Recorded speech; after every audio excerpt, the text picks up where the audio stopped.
Hi, I'm Brandon. And I'm Megan.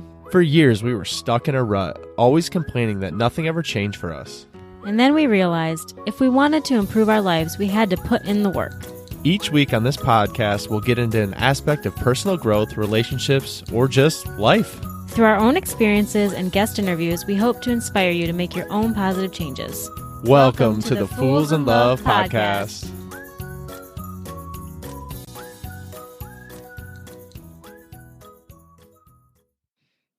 Hi, guys. Our episode today stems from a couple podcasts we've been on recently where we were asked about our biggest failure or the hardest thing we've ever gone through. We'll share that here today too, but our story got us thinking, when should you fight for your relationship? Is there ever a time when you shouldn't? Yeah, welcome, y'all. It was funny how that kept coming up too, because it seemed like constantly they always asked like what our biggest struggle was, and it seemed to always be kind of coming up in our world. And when things constantly come up in our world, we realize that it's probably something that we need to face. It's probably something that we need to talk about. So I'm going to be upfront and honest and say, this isn't necessarily something that I enjoy talking about, because it was one of the most difficult times in my entire life. And I believe it was for Megan too. But it's important. It's important because if you find yourself in a place where you're having a relationship struggle, it can shake you to your core. And for us, just to give a brief background of our story, we got married in 2008, December of 2008 actually, and very quickly in January of 2009, we moved to the Dallas-Fort Worth area. That's kind of where our married life began. And Megan worked a job that was very stressful. I couldn't find or secure a full-time job. The whole time in Texas, we spent 14 months there, and it was just absolutely miserable. And then we moved to the Raleigh-Durham area where we still live today. But throughout all of that time, there was this undertone that we just didn't want to address. And I think it all stemmed back to the fact that we didn't really understand what it meant to be married. We didn't really understand what it meant to be in an adult relationship. Sure, we dated for a long time before we got married, but let's be real. If you're married, you know that dating is different than being married. And there's a lot of negative connotations when it comes to marriage versus dating. You know, like the spark goes away, all these things we've all heard. But really fast forwarding to the place that we came to, so we're in Raleigh, and around 2012, probably the fall of 2012, Megan came to me and said, essentially, it's over. I'm done. I don't see any path forward here. And wow. Even reflecting on it today, it can still kind of give me goosebumps, because it was a defining moment in our life, and it was certainly a defining moment in my life. And really what it did at that point is it caused me to reflect, because initially when she said it, there's shock, there's emotion, there's a lot of anger, there's a lot of struggle, there's a lot of crying, there's a lot of being upset, and then there's a lot of blame on either way. But eventually, once all that calmed down, I kind of got to the place where I was like, okay, so this is the reality I'm living in. Because another thing I forgot to say is denial, which is the big one. But I said, this is the reality that we're living in. This is the place where we're at. So how did I contribute to this? Because it's really easy to look at the other person and find their faults and find what's wrong with them. But what did I do to help contribute to this? And that led me to a really dark place, because I had to reflect. I had to look in the mirror and say, well, something might be, wrong with me, or there might be something that I'm not doing right. During this searching, I got to the place where I realized that I'd been living on autopilot for a really long time. I didn't really feel like I had to put forth much effort in our relationship, because our relationship was always going to be there. I mean, me and Megan loved each other. I think even in this moment, we loved each other. The problem was we weren't in love with each other, or at least Megan wasn't feeling those feelings anymore. So then what do we do from there? And so in my time, in my struggle, in my reflection, I decided that I needed to take an internal look and see what I could do to change. Ultimately understanding in that moment and even now that I couldn't change Megan. I couldn't make her change her feelings for me. I could change how I came forth in the relationship. I can change the attitude that I came forward with it. I could try everything in my power, which I did, to win her back. But at some point, she had to break down her walls and she had to let me in. Right. I definitely had some things to work on myself during this time. So like Brandon said, it was fall of 2012 and I was just over it. I just did not want to have anything to do with it. I was like, this is not working. This hasn't been working. I feel so lost. I feel so uninspired in this relationship. And I think that, for a long time, I was just like, I wasn't interested in whatever he was trying to throw at me. So we'll talk about that in a little bit, but he was trying every strategy and I didn't want any part of it. But he kept trying. And eventually in the spring of 2013, I was so mentally unwell about this whole situation that I accidentally ran a red light and hit a car. And when I did that, I had no idea that I was running a red light. I thought they were hitting me. I literally did not have a clue. And as soon as that car crashed, man, the only thing I could think of was that I needed Brandon. Like that was the only thought in my whole head, that I just had to get a hold of him. If no matter what, I needed him. And I started calling our office like a freak. I started out calling his cell phone. He didn't answer. I called his work number. He didn't answer. I started calling every single coworker we had until I finally found someone to pick up the dang phone and get him. And he drove right to me. And that was really a turning point for us. And it sounds so dramatic. And I think kind of it was at the time, because it was like a wake up call for me. All this time I had been, pushing him away and not interested in one thing that he was trying to do for us and for our relationship. And in that moment, like, it was so crystal clear that, like, in my whole entire world, he was the one thing that I needed right in that moment when I was in so much pain. And not physical pain. I was fine. So was the other person. We were all okay. But I just was in so much pain, and he was the one that I knew could fix it for me. And so that was really when we started rebuilding our relationship, and it took a long time. It took a long time, but that was the point where I knew that we were going to make this work. And it was a lot of hard work, and you have to be willing to put in the work, but there are definitely points in your relationship, and there are definitely relationships that are worth saving. So why are we telling you all this? Why are we going through this? Why are we kind of opening up our own Pandora's box with all this relationship stuff? Well, there's a few reasons. One is that we know it can be helpful, because I think so often you can look at people like us. I mean, we're the Fools in Love podcast. You can look at people out in the world who have a relationship, maybe friends, family, celebrity, I don't know. But you can look at them and think they have it all together. And I can't possibly do what they do. I can't possibly have that in my relationship. And you start to look at their perfect picture, and you start to see the cracks and flaws in your own. And when you start to see those flaws, especially compared to that perfect picture, they can be very bright, and they're kind of hard to avoid. And so you might find yourself in a place where your relationship feels like it's at its end. Or you might find your place in some middle ground, where you're willing to kind of put in some work, but maybe your partner's not being receptive. Maybe you don't know if it can be saved. Maybe you've just had some questions, because me and Megan started dating when we were 17 and 18. So we have changed a lot. So like that does bring forth questions. It brings forth change.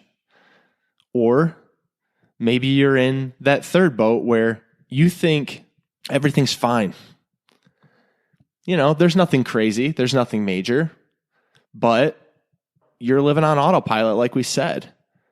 So now's the time to take a little bit of an internal look and figure out where you're at in your relationship. But our hope is that by sharing our struggles, sharing the things we went through, being open and transparent with y'all, that'll kind of open up your mind and allow you to think and assess your relationship.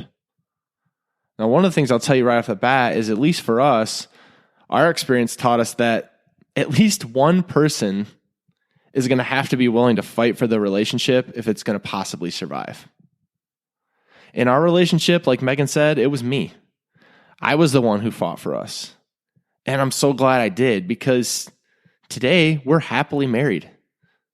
We are happily married. We have 2 amazing kids. We have an amazing life. A life that wouldn't have been possible if we wouldn't have reflected, if we wouldn't have had this experience. Because many times, unfortunately, in our worst experiences, in the place where we're brought down to our knees and we're in that worst moment, it can be the biggest learning experience if we allow it to. And we found out that, again, one of us had to be willing to fight for it. But things are still far from perfect over here, because you gotta throw that out, the idea of this perfect relationship. But the one thing we do know for sure is that our relationship is worth fighting for, that Megan is worth me fighting for, and that I am worth fighting for her. So we've come up with a few instances where we believe that relationships are worth fighting for.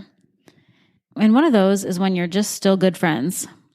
We've been best friends for 16 years. And even during our darkest moments in our relationship, we've still remained friends. It's actually one of the harder things when we were going through tough times, because the one person that we would have wanted to talk to was also the one person that we needed to talk about. But when the good things or bad things or just things happen, we're always the first person that we want to tell the other. And we believe that friendship is a really good foundation to use to build your relationship back up. Because if you're friends, you can fight for each other's happiness. If you're friends, you want to get back to a place where you can become more than friends. Yeah, and this is tough, because when you become such good friends like we are, and we were then, the lines can get a little bit blurred. And you can almost start to live with your partner like they're a roommate, like they are a friend, like they're a buddy, and you treat it as such. But you don't treat your friend or buddy like you do your partner. At least you shouldn't, because it's not the same type of relationship. There's more layers than you would have in that relationship. But when those lines start to get unclear, and you start to look at your partner as more of a friend than actually a romantic relationship, it can cause a lot of problems in your relationship. Because this person, you actually vowed to spend the rest of your life with. They're not a friend or a companion. So treat it as such. Use the happiness you have in your relationship to find a way back to the romance. You got to realize that something along the way has become broken, and it's your job together to figure it out. Just as a side note, I remember during these difficult times, it just came to my mind as I was sitting here talking, Megan said she saw me as a friend. And boy, talk about taking your breath away. But we got to a point where we were just like buddies. We were good friends. We loved each other, but she didn't feel the romantic relationship anymore. And so the caution here is that be good friends, yes, because you need a foundation to build from. If you're both sitting there and you can't have a conversation without one of you yelling at the other, or one of you can't sit down and have your pride put to the side and realize that you're there coming together to fix this, not to win. Because that's the hard thing. You can get stuck in that place where one or the other of you want to win the argument. But you're not trying to win an argument. You're trying to save a relationship. Okay, so now we know that when you're still good friends, it could be worth fighting for your relationship. And the next one we want to mention is that if one or both of you are still interested in making it work, that's a really good indicator that there's still hope and that you can make it work. So Brandon was able to keep the faith even when I was no longer mentally in the relationship. He was interested in making it work. And by showing me that no matter what, he was in this thing, I was able to see his effort. And eventually my wall came crumbling down. And from there, we built back up. Yeah, and it's much easier said than done to say that I stuck with it, because I don't want to sugarcoat it and say that it was easy, because it wasn't easy. It was hard. I was depressed. I was anxious. I was in a really, really dark place. And it's hard to show up every day or most days with an attitude that you're going to make things in this relationship work, and then those feelings aren't reciprocated. Or even worse, they're ignored or they're pushed away. Because it's easy to say that you're going to decide to pursue her and it just worked. But the truth is, I was pushed away a lot. I tried everything. I got worn down. I got angry. I got sad. But I knew at the end of the tunnel, I could see that little light, and I knew it was worth it. And I'll be honest with y'all, I saw the faces of our kids in that moment. And I saw the future life that we could have if I could just break through and get to the other side. I knew it was worth saving, even if she didn't believe it was. I knew that if I put forth my effort, I saw it. And we're living it right now. The reality is we're living it. We're living what I saw. But I had to put forth the effort. Megan had to break down her walls. But one of you's got to be willing to fight. It's not a quick fix. Man, is it not a quick fix. Nothing ever is. I mean, there's layers to your relationship, and just because things start to go well doesn't mean that you stop pursuing. You have to be willing to fight. You have to also be willing to do some self-reflection. Don't ever give up. Don't take your foot off the gas because things are going well. That's a mistake we make in every area of our lives. Things go well, we look at something else. We take our eye off the ball. And what happens when you take your eye off the ball? Bad things happen. Because you get complacent. You get complacent in your relationship and you stop being willing to fight. And then you somehow believe that it's not worth fighting for. Or you've talked yourself into the idea that it's not worth fighting for. But if one or the other of you is willing, keep up that fight. And it is not going to be easy, but it is so worth it. Yeah, and I just want to point out one quick thing too. Quick thing. It's a long process. We worked through this for a year maybe. It wasn't like Brandon did nice things for a few days and everything was fine. It wasn't even a few months and things were fine. This was a long, drawn out process. So if you can't put it in for the long haul, you might not ever make it to that breakthrough. So you got to be prepared for that. Another thing that we think is really important and a good indicator of being able to fight for your relationship and win the thing is when you've chosen to forgive. So if you've chosen to forgive the other person for whatever they may have done in or to the relationship, then you've got a good reason to fight and save your marriage. True forgiveness is tricky though. It's more than one person saying, I'm sorry, and the other person saying, I forgive you. It's deciding that the future you have together matters more than the past grievances.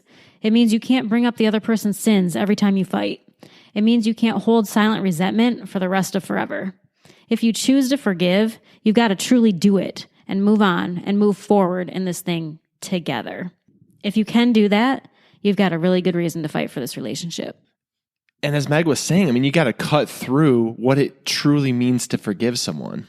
Because here's what forgiveness isn't. And I used to have a weird attitude when it came to forgiveness, but you aren't saying what another person did is okay. You aren't forgetting that whatever they did to you in the relationship happened. You aren't simply accepting it as it is. Because this is the way I used to always look at forgiveness. Like I was letting someone get away with something or get over on me or get away with how they treated me. And it was like I was saying it was okay for someone to hurt me. And it's just a bad way to look at it. What you really need to figure out is this worth fighting for? Is it worth moving past the past to build toward the future? And it's not saying that you're not hurt or what the other person did in the relationship or you did in the relationship was right. It's saying you're hurt, but even in that hurt, you want to work through it together. And it's also helped me to look at myself and my faults. And it's always easy to point the finger, as I said earlier, but there's two people in this relationship. So let's get real on the fact that both of you are at fault if things aren't going well. It just is. It's tough to hear, but both of you are at fault. And frankly, it doesn't matter whose fault it is. If you're trying to work on it and if you're trying to forgive, the fault goes out the window. It doesn't mean you forget, but you've forgiven it and you move on. You don't bring it up every fight. You don't hold a tally mark in your head for where it was. This is not your ammo, okay? You're putting your ammo to the side. You're locking that in a safe and you're never touching that again, because if you've truly forgiven someone, you got to give that up. You just got to give that up. So the fact that there's two people involved and now you know that you were at fault, and I know it's tough to hear and it's a hard pill to swallow, but start swallowing it. You have to have some grace because you've made mistakes too. So own them and then create an environment where the other person can own theirs. Because in forgiveness, it's going to open up the line for conversation that you have to have. And I can't even tell you how many conversations me and Megan have had and still continue to have, because forgiveness is a tough thing and you got to work through a lot of these issues and you got to get past it to get to a place where you can have a foundation to grow. And even today, when we talk about our past together, when we talk about just the things that have happened in our relationship, I would say that we're doing a really good job at actually talking them through and processing them together without it being somebody's fault or blaming or using that, as Brandon was saying, as ammo. We're not bringing that up and fighting. We're not saying, well, you did this, 8 years ago, and no, you did that 8 years ago. We're never talking about it in that context. That's not what we're doing. We're talking about it calmly and as a way to process and heal together. If there's something, weird that brings something up, then we'll talk about that together, but never in a way that's reblaming or taking away the forgiveness that's already been given, taking away the healing that's already been done. We are never going backwards. We're only continuing to talk through anything together. And the next thing is just that when there's great love, respect, and honor for each other deep down, that's a really great foundation and a really good reason to keep going on this thing. If there are surface level problems, and even when there are deeper issues, you've still got to look to your very core. You've definitely got some introspection to do. Do you still love the other person? Do you still respect them? Do you still want to honor them? When I had to ask myself these questions, I realized that I loved Brandon, I valued him and his opinions, and ultimately, I needed to start acting like it. I trust him 100%, and I always have. We found that with a strong foundation, we were able to build back the romance and the happiness to what had been broken. And just another thing we wanted to mention is just that another good time to fight for your relationship is when there's no abuse, nothing physical or emotional or mental or anything has gone on, but really your communication and your coping need improvement. So if you are struggling in a relationship and there's any sort of abuse, this is not what we're talking about. That is the time to leave. That is not the time to fight for your relationship. That is the time to fight from your relationship. But if the things that are going on in your relationship are just communication, coping, there's been trauma in the relationship that is not of an abusive nature, these are the things that we're really speaking to today. So how do you fight for your relationship? Well, we've kind of touched on it, but we want to go through some things here. Talking through your issues is the number one thing. Initially for us, only I was ready to truly talk. Megan, she was checked out. But every so often, I'd continue to try lightly until one day she opened up and, like she said, she broke down her walls. There's going to be a lot of talking through this process. You're going to have to be really comfortable with being honest and being vulnerable. Pride doesn't come into play here. Do you want to save this thing? Do you truly want to? Then break down your walls, stop protecting yourself, and open up to this person, because if you want it to work, you're going to need full transparency. That's how me and Megan still live to this day. And we always tell people when they ask, during our conversations, like, are you really that honest? Are you really that open? Yes. Because we've learned that even the smallest thing can cause the biggest wedge if you don't address it and move past it. You don't want a small thing to lead to resentment, anger. You don't want a small thing to lead to a place where you weren't willing to address it because you were uncomfortable, and then it blows up later in your face. I've talked to too many people and talked to too many couples who don't want to have the conversation because they're afraid the person might leave, or they're afraid they might get into a fight, which then might cause more of a strain in their relationship. but you're just ignoring the issue. And by ignoring the issue, it's never going to fix the issue. It's not going to go away. It's only going to get worse. So you have to be willing to talk through your issues. And if you're not, there's not much else to say. Another thing is just to get help if you need it. You might not be able to get through this on your own. You might need a friend. You might need a therapist. Whatever you need is totally cool. And side note, you also might decide that individual or couples therapy is never going to work for you. Actually, we did go to therapy once, as in one session, one time. And we just looked at each other afterwards and were like, I think we're going to do this on our own. I think we can make this work. And that's exactly what we did. It took us one time to realize that this wasn't going to be our thing. And we just decided that in the end, we were worth fighting for it and we were just going to figure it out. And man, we took it by the horns and we figured this freaking thing out until we were in a place that was good and we were ready to have kids and ready to be happy. And I don't know, there's so many ways to get help and you might be able to help each other through it and you might not. And no matter what you decide, as long as you're deciding it together, I think there's hope and there's healing in that. Yeah, and there's nothing wrong with needing that help. Just because that's not the path that we took, there's nothing wrong with that. There could be things that you're dealing with that we might never understand. And sometimes you're just unable to talk about those things. Or maybe you just don't know how to talk through those things. But you got to be willing to have that conversation with each other, like Megan said, and come to a place that you're deciding that that is the best thing moving forward. Because if one or the other of you isn't open to it and isn't willing to open up in the process, it's not going to work. But don't ever feel like asking for that help is a weak thing. Because so often you can look at things and you can say, well, if I have to ask another person for help, if I have to ask a therapist for help, if I have to have a professional, like that's just, that's not for me.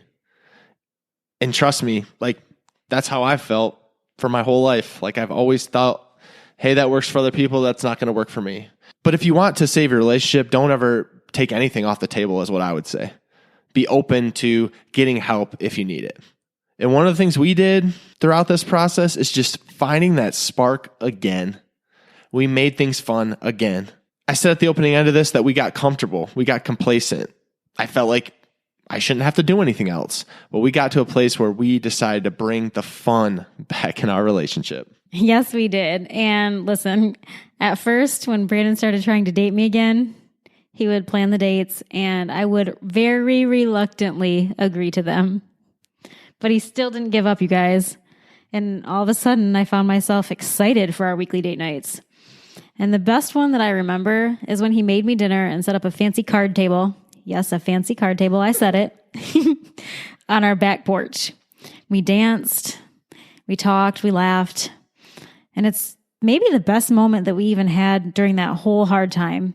And I will never forget it because it just meant so much to me that even though I was not a good human being at that point and I was a total mess and I was certainly not my best for him or myself, that he would go through all that effort and he would have me dance with him and cook me dinner on our back porch on a rickety card table because that's what we had out there at the time. And I will just remember that moment for the rest of forever. Right. And why did I do that? It's just really doing things to show that you care, even if they aren't reciprocated. Because what do you think the other person would want in that moment? They already aren't feeling it. So if you push them away, what do you think is going to happen? Or if you act like you don't care in that moment, what do you think is going to happen? It's about showing up every day. So you could clean the house. Heck, you could buy them a candy bar and leave it for them to find. It doesn't really matter what they are as long as you know that the other person would like them. And again, like Meg said, they might not be ready for you to do those nice things back, but that's fine. Do it anyway. Do it anyway. And it's so difficult. And I know it's difficult. And I see y'all out there thinking about it. It is so difficult because trust me, I lived it. It's defeating and it's hard. But you got to see the end game. Like I said, you have to be willing to see that it's worth the effort. Another thing we do is just writing notes. We still do this to this day. And if you aren't to a place where writing a note to the other person is going to work and it won't be accepted by that other person, then write your thoughts down in a journal. And maybe one day you'll be able to share that journal with the other person. But even if not, even if the only thing it's going to be is just for you, it'll still help you process, and you're going to see exactly what you're fighting for. So write the notes.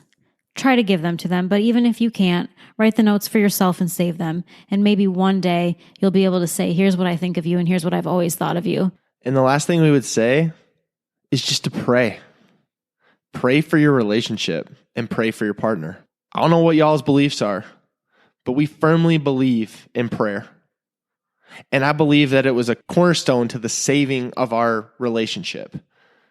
Because in those times where I felt really defeated, in those times where I might have wanted to give up, when I prayed and felt the higher power of someone there with me through this fight, because I wasn't alone. And I could have felt alone. I could have definitely felt alone because Megan was checked out, as we've already said. But when I prayed, it opened my mind. It allowed me to meditate on my thoughts and really take a deeper look at where I was and where I wanted to be. It made such a difference in that moment. So again, I don't know what your beliefs are, but we firmly believe in prayer. And so we couldn't have this episode, not to mention the true power of God and the relationship that I had, which got me through this difficult time, because without him, I wouldn't have been able to do it. Because to say I had the power on my own is it's a lie. I didn't. I was in a very dark place. And through that dark place, the thing that energized me and gave me that energy was talking to God, relying on God, and getting through and continuing to pursue Megan, even when I didn't want to. And guys, here's really the hardest part of this episode. There may come a day when you have to cut your losses. Thankfully, I got my dang head out of the clouds. I realized what an amazing partner I had in Brandon, and I let him back into my heart. But that's not always going to be the case, even if you try everything. The sad reality is that a lot of relationships end. Divorce is certainly prevalent in our world. No one else can really tell you the point at which to stop fighting for your relationship. But our hope is that by sharing our story, you'll be able to see a glimmer of hope in your own relationship if yours is struggling right now. 8 years ago, I told Brandon I was done.